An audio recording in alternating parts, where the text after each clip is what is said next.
2/3 of heart attacks occur in people that don't have that much occlusion. And so that's not really what we're trying to get. We're trying to get less than occlusion, but more than average. Yeah.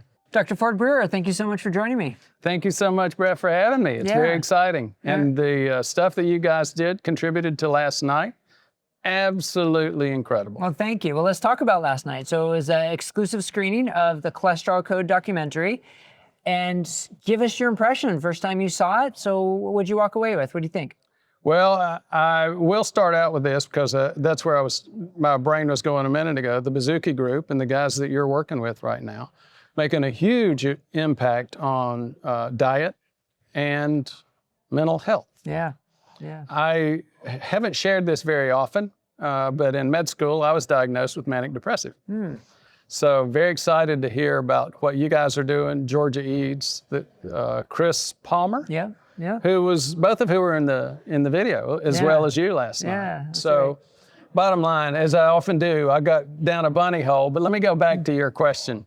To me, one of the biggest things that happened last night was taking something that's fringe, and fringe by most standards. You know, your typical doctor says, let's go look at the LDL and treat it. And even your group, you're a cardiologist, the Cardiology Standards Committee, American Heart Association, has said it's bigger than that. It's having a conversation with the patient to do risk assessment. Right.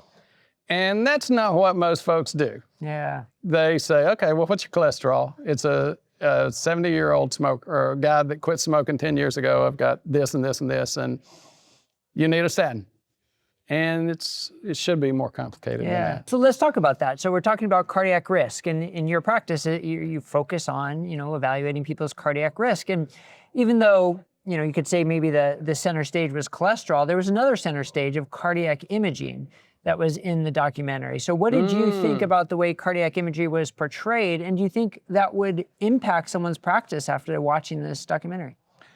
You would hope so. One thing that surprises me a lot is how, as much focus as people have on plumbing, and you might agree with me that I think you would, that it's really, plumbing is important, but metabolism is what drives the plumbing. Yeah, it's good. So getting your plumbing fixed is sort of like getting your plumbing replaced in your house when the inlet is full of junk and it's just continuing to pepper more junk back into your house after you got it replaced. Yeah. So you gotta go to the root cause.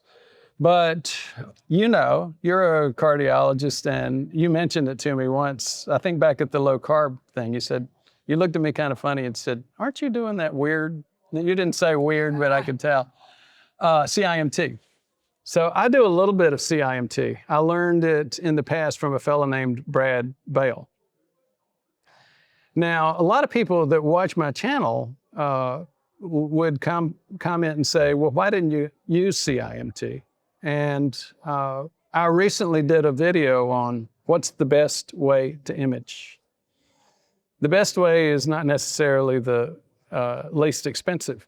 I think what you guys were doing in the video, I think CT angiogram with AI analysis is clearly the definitive study. Now, you and I both know if somebody looks really clear, you don't really want to do that. You don't need to do it annually. It's a significant expense, but it's a wonderful study. I'm glad to see us focusing on that. I've been saying from day one, that's where it's going to go. It's the gold standard. Yeah. I've had my first one recently in December. I can't share results because I don't have them yet. Okay. But I'm not sure that I would have done it had it not been for the channel. I'm all about educating our folks. Yeah. So you brought up CIMT, Carotid Intima-Media Thickness. And I apologize if I gave the impression that I thought it was weird because I use it and I'm a fan of it. Oh, I didn't know that. Yeah. I'm a fan of it. That's interesting. Now, interestingly, I also made a recent video talking about calcium scores and CT angiograms for cardiac imaging. And the number one comment we got on that video was, what about CIMT? And it wasn't my intention to make a comprehensive, cardiac evaluation, but that's certainly a test that should be discussed. So tell us briefly, what is a CIMT and how do you use it in your practice? Okay, so it's great question. To get back up to about 30,000 feet, it's an ultrasound. It's nothing but an ultrasound. Carotid artery, as you and I know, is right here in the neck. So why would you be doing an image of the neck and you're looking for heart? Actually, this has impact for strokes as well, which most people begin to think about and say, you know what? I'd almost rather die from a heart attack than have a stroke and be paralyzed for a decade. But the difference is an AI, or not an AI, but an IT analysis after the end. It's the same technology that they used to use and still do occasionally, looking at ultrasound to see plaque in the neck. But it goes back to a couple of studies like Café de Caves. I don't know if you're familiar with them. It was done in Italy about, 10,000 patients about 10 years ago, where they were looking at them and saying, we know if you've got impact on your flow that you're at high risk. Meaning there's a plaque big enough to limit the flow. Correct. And when I use the term plumbing, I keep talking, that's what I'm talking about. Something that's impacting the flow. We've always known that it's like very significant increase in risk.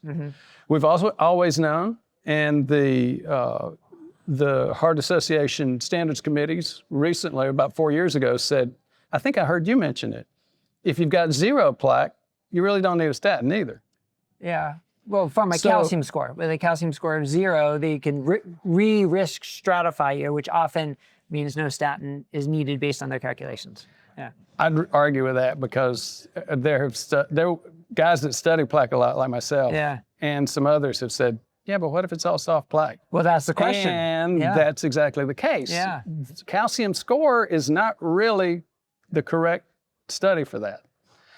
Calcium score is fantastic. And to get a good CIMT, that's the two problems, back to CIMT, the two problems with CIMT are, number one, it's so hard to get a good one.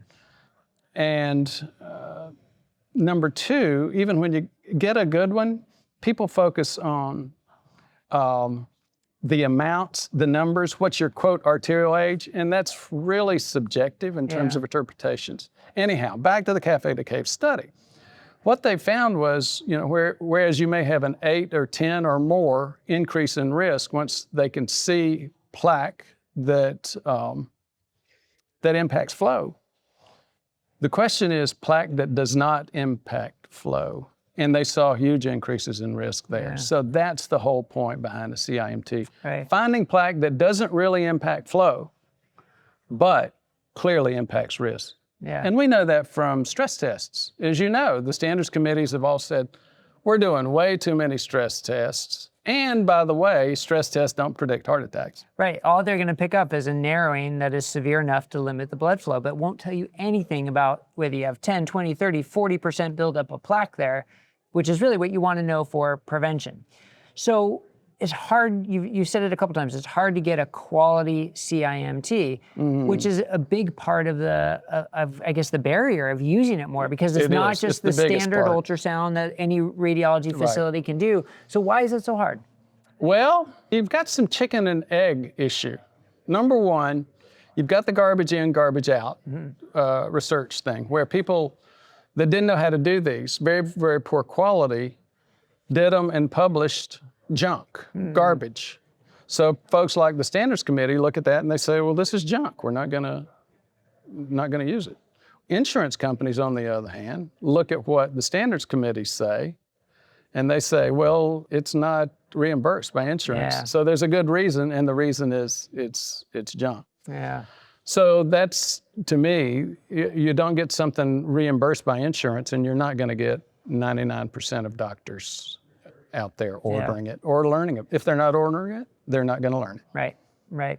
So what should someone look for if they say, I wanna get one, but I wanna make sure it's a good quality and I wanna make sure it's gonna help me better understand my risk? What are the things they should look for? There are few enough companies to where I could name a couple of them. CardioRisk, who's located out west in Utah. Vasolabs has done some good work. They're located back east. So a couple of things that you want to look for is to make sure that they focus on calcification. Another thing to look for is to ask them specifically, no, do you do CIMT? Because I've mentioned it, I've talked about it a lot on my channel. A lot of people will come to me and they say, I already had one. And I say, where did you get it? You know where this is going. Yeah. Oh, I got it in my local cardiologist's office, or more likely my local imaging office. And you pull it up and it's an ultrasound. Just a standard ultrasound without the CIMT part, yeah. And the ultrasound, like we said, is okay, but it only hits when you've got 50% or more occlusion. 2/3 of heart attacks occur in people that don't have that much occlusion, at least according to the Princeton Longevity Center. Yeah. And so that's not really what we're trying to get. We're trying to get less than occlusion, but more than average. Yeah, yeah. And that's where it gets tough. And that's what you don't get when you go to the local X-rays or us. Well, you mind if I transition for a second and talk about you? Uh-oh. I mean, I'd love to. You mentioned you had a diagnosis of manic depression, now usually referred to as bipolar. What'd you do about it? How'd you get things straight? I actually had about a maybe 5-10 minute discussion with Hannah, and she got fairly technical, and I'll refer to a couple of her things. She kept talking about hypomania. I never got psychotic. I had a case of what they labeled as medical student syndrome. My third year of medical school, when you start actually seeing patients. And all the really bad stuff is, quote, malaise, like cancers and stuff like that, the metabolic issues. So everything that came up, I decided, well, maybe I have this, because I'm just, either I'm too tired or I've got energy that I can't control. And I will still have episodes with that for the most part. Well, when I went to med school and I saw a psychiatrist there for that, he said, he tried me on Stelazine. I don't know if you remember that. That's old school. This was 40 years ago. Yeah. And I tried it for a couple of months. It helped immensely, but I was scared to death about being on any kind of medication. And I've not covered any of this on my channel, by the way. So, and thanks for asking. So I tuned up my metabolism then. Third year medical school, you're not really watching your health at all. You're not sleeping, you're eating anything you can grab in the cafeteria, anytime you can grab it, and muffins and donuts, and So as a part of that, I got healthier then. The big thing, though, was when I went low carb. I discovered that I was pre-diabetic enough to create plaque. In my mid-50s. And so I started looking, and you know where I went first? Not LDL. My LDL was a nice 90, 85, 95 on a routine basis. So that was never a problem for me until I went really low carb and it went up to 180. So it was when I started managing that pre-diabetes. Things just sort of, instead of this, the hypomania, followed by depressive. I didn't get that many depressive things. My psychiatrist in med school said, you're one of those guys, and we see them all the time, that especially in very successful folks where they're hypomanic most of the time, and then every now and then they'll crash. And that's what you did, your third year of med school. So I've been a little bit blessed by maybe having a little bit of extra energy most of my life. Okay.